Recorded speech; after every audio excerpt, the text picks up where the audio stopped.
گزشتہ نصف صدی کے دوران ہمارے ادبی افق پر نمایاں ہونے والے وہ تمام شعراء جو جدیدیت کے مدعی رہے ہیں اور جن میں خاصی تعداد کو معاصرین اور بعد میں آنے والوں نے جدید شاعری کے رجحانات کا نمائندہ تسلیم کیا ہے، ایک ہی طبقہ یا دبستان فکر سے وابستہ نہ تھے۔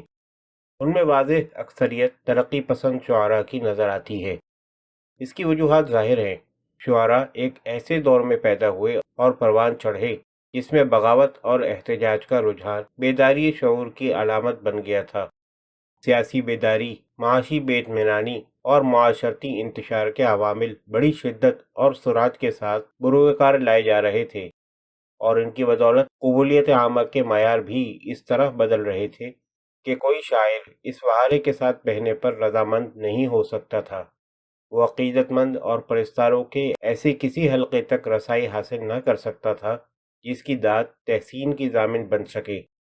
پرانی روایتی شاعری کی بندشیں بڑی سخت ریاضت اور محنت کا مطالبہ کرتی تھیں، اور روایت پرستوں کی سخت گیری نے استاد کے درجے تک پہنچنا بہت مشکل بنا دیا تھا۔ جدیدیت اور ترقی پسندی کے نام پر بہت سی ایسی بدعتوں کو روا رکھا جاتا تھا جو روایت پرستوں کی شریعت میں گناہ کبیرہ سے تعبیر کی جاتی تھیں۔ اس کے برعکس نئی شاعری ان ابھرتے ہوئے شاعروں کے درمیان کم سے کم مزاحمت کی دیوار بنتی تھی۔ اس نئی شاعری کی مقبولیت کا ایک سبب یہ بھی تھا۔ محفل شعر و ادب کا نظم و نسق نئی نسل کے قبضے میں آ جانے کی وجہ سے مشاعروں اور ادبی محفلوں کے پرانے آداب اور ضابطے بھی رفتہ رفتہ متروک ہو رہے تھے، اور اس دور کے ایک بزرگ روایت پسند شاعر کے الفاظ میں نوجوانان سخن نئے آہنگ اور نئے ساز کا مطالبہ اس انداز سے کرنے لگے تھے کہ بہت سے کہنہ مشق اساتذہ میدان چھوڑنے پر مجبور ہو گئے۔ یہ نئے شعراء مجموعی طور پر چند ذہنی رویوں یا رجحانات کے علم بردار تھے، اور یہ تمام رویے اور رجحانات ترقی پسندانہ مقاصد سے ہم آہنگ بھی نہ تھے۔ تاہم نئی نسل کے شعراء عصری آگہی اور جدید طرز احساس کے حوالے سے روایتی شاعری کی پامال شاہراہ سے ہٹ کر اپنی راہ آپ متعین کرنے کا جواز تلاش کر لیتے تھے۔ پرانی روایت کے علمبرداروں کی نظر میں قدامت اور جدت پسندی کی یہ آویزش جو 20ویں صدی کے آغاز ہی میں ظاہر ہونے لگی تھی، اس صدی کی چوتھی دہائی میں ایک فیصلہ کن مرحلے میں داخل ہو چکی تھی۔ اس آویزش کا نتیجہ ظاہر تھا۔ نئے رجحانات کے خلاف قدامت کے پرستاروں کی کوشش بڑھتے ہوئے سیلاب پر بند باندھنے کی کوشش تھی، اور وقت کے ناگزیر تقاضوں کی بدولت ناکامی اس کا مقدر بن چکی تھی۔ 1936 میں ترقی پسند تحریک کے باضابطہ آغاز کے ساتھ نئی شاعری کے ان مختلف رجحانات کو ایک واضح سمت مل گئی، لیکن ترقی پسندی کا کوئی معین مفہوم پیش نظر نہ ہونے کی وجہ سے اس نام نہاد ترقی پسندی کو بھی ایک واضح یا معین مسلک قرار دینا مشکل نظر آتا ہے۔ ترقی پسندی کے نام پر جن عناصر کو شرف قبولیت عطا کیا گیا ان کی فہرست طویل ہے۔ آزادی کی لگن اور طبقاتی عدم مساوات کے خلاف احتجاج اور اتحاد، مذہب اور اخلاق کی مسلمہ قدروں سے بغاوت، زبان و بیان کے ضابطوں سے انحراف، شعر کی حیت، موضوعات اور اسالیب میں نئے تجربے، تخلیقی عمل اور پروپیگنڈے کے درمیان امتیازات سے قولاً اور عملاً انکار، اور اس پر مبہم سا مسلک انسان دوستی کا دعویٰ۔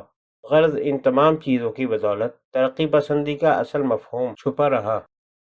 ان مختلف دھاروں کے نقطہ ہائے اتصال کے مطالعے کے لیے اس دور کے کسی نمائندہ شاعر کا تنقیدی جائزہ مفید ہو سکتا ہے۔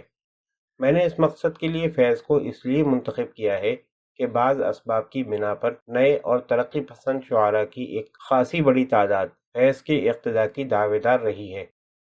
1930 تا 1940 کے درمیان نئے شعراء کا جو قافلہ سرگرم سفر ہوا تھا اس میں فیض کی ممتاز حیثیت مسلم تھی۔